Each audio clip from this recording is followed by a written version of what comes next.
మనం ఇదివరకు ఏడికన్నా పోవాలంటే అరే నడిచిగా జర గిట్ రారా గట్ల పోయి గిట్లొద్దాం 10 నిమిషాలని అంటాం.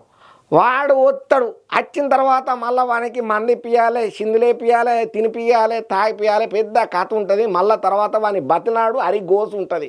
అటువంటి టైంలలోనే మనకు వచ్చినాయి ఓలా, ఊబరు, ర్యాపిడ్ అనేటువంటివి.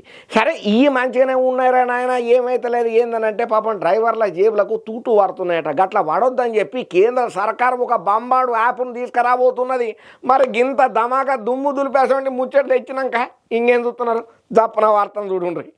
ఇక ఇవాళ రేపు అంతా ఉరుకుల పరుగుల జీవితమే అవుతున్నదిలా నిమ్మతంగా ప్రశాంతంగా ఉండలేని పని. ఇక బస్సులల్లా ట్రాఫిక్లల్లా ఆడ ఈడ తిరిగి అలసి పోతుంటాము. సరే మనకి ఏదన్నా అర్జెంటుగా పని పడ్డది, ఒకవేళ మన కాడ బండి లేదు అని అంటే వాడిని మిన్ని బతిలాడుకున్నా సుతం మనకి ఇంతో అంత పైసలు ఇస్తే తప్ప పని కాదు. మళ్ళీ వానికి తాగిపియాలి, తినిపియాలి, వానికి అయ్యా అమ్మ అనుకుంటా బతిలాడితే తప్ప వాడు మనని దింపడు. గసవంటి టైంలల్లో మనకు వచ్చినాయే ఓలా, ఊబరు, ర్యాపిడో అని కొన్ని 2 వీలర్ బండ్లతోనే వచ్చిళ్ళు. మనం యాడున్నా కూడా జస్ట్ మన జేబులకెంచి ఫోన్ తీసి ఒక చిన్న కటక నొక్కంగానే 10 నిమిషాలలో మన ఇంటికాడికి వచ్చి మనం ఎక్కించుకొని పోయి మనం ఏడ దింపమంటే ఆడ దింపుతాడు. మళ్ళీ ఆడ పని అయిపోగానే మళ్ళీ తీసుకొచ్చి సీదా మన ఇంటికాడనే దింపుతాడు. ఇది మనకు అందరికి ఎరికైనా ముచ్చట్నే. ఇంతవరకు మంచిగానే ఉన్నటువంటి ఓలా, ఊబర్, ర్యాపిడోళ్ళకైతే సుక్కలు చూపించే పని కేంద్ర సర్కారు ముంగటేసుకున్నది. ఆగ్గో వీళ్ళకు వాళ్ళకేం గొల్లేసి అప్పుడు ఏం ముచ్చటి చెప్తున్నావయ్యా అనంటే ఇక ఈ ఓలా, ఊబరు, ర్యాపిడోకి అన్నీ ఉన్నాయి కదా, కార్ అని, బండని, ఆటోని, ఈ మన సవలతుని బట్టి ఏది పడితే అది బుక్ చేసుకొని మనం ఏడికి పోవాలని అడిగిపోతాం. అయితే మనం యాప్లలో రిజిస్ట్రేషన్ చేసుకుని డ్రైవర్ల నుంచి వాళ్ళ కంపెనీ కూడా కొంత పైసలను అయితే కమిషన్ రూపంలో తీసుకుంటది.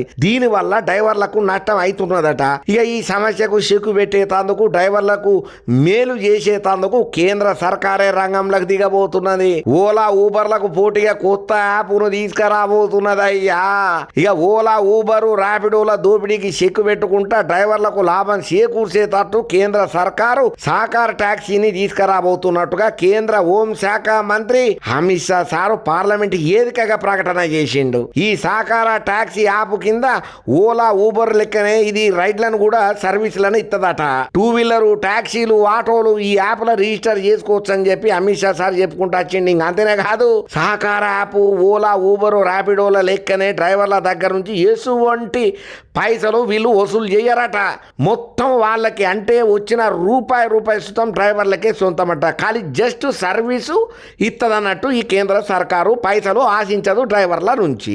ఇక మామూలుగా జనరల్గా చెప్పాలంటే ఓలా, ఊబర్ వంటి పెద్ద కంపెనీలు, ర్యాపిడో అసొంటివి కస్టమర్ నుంచి తీసుకున్న ఛార్జీలల్లో కొంత కోతనైతే పెట్టి వాళ్ళు కమిషన్ రూపేనా మింగుతారు. అసలు ముచ్చటకత్తే వీళ్ళు సంపాదించుకున్న దానికంటే కష్టపడ్డ దానికంటే కూర్చుండి వాడే ఎక్కువ తింటాడు. ఇక ఇటువంటి సమస్యలను గట్టిగానే ఆలోచన చేసినటువంటి కేంద్రము సహకారి ట్యాక్స్ యాప్ను తీసుకురాబోతున్నది. ఇక ఈ ముచ్చట్లలో అమిత్ షా సార్ మాట్లాడుకుంటా మా నినాదం సహకార సే సమృద్ధి. అయితే దీన్ని కేవలం నినాదాలకే పరిమితం మేము చెయ్యము, దీన్ని క్షేత్రస్థాయిలో అమలు చేయనీకనే ప్రయత్నం చేస్తున్నాం. ఈ సహకార యాప్ తయారీ కోసము మా ప్రభుత్వం 3.5 సంవత్సరాల సంధి అవిశ్రాంతంగా రికాం లేకుండా పని చేస్తూనే ఉన్నది. డ్రైవర్లకు లాభాలు అందించేటట్టుగా ఈ యాప్ను మేము తొందరలోనే అందుబాటులోకి తీసుకురాబోతున్నామని చెప్పి చల్లటి ముచ్చడి చెప్పిండు అయ్యా అమిత్ షా. ఇక ఏదేమైనా ఇప్పుడు చెప్పినటువంటి ఈ మాట విన్న ప్రతి ఒక్కరైతే మస్తు ఖుషి అవుతున్నారు. వా అమిత్ షా సార్ ఏమన్నా మాట చెప్పినవా, నిజంగా జై హో మోడీ సార్, జై హో కేంద్ర సర్కార్, జై హో అమిత్ షా సార్ అని చెప్పి మస్తు తారీఫ్ చేయబట్టిండ్రు ఈ ముచ్చటరికైనా ప్రతి ఒక్కరు.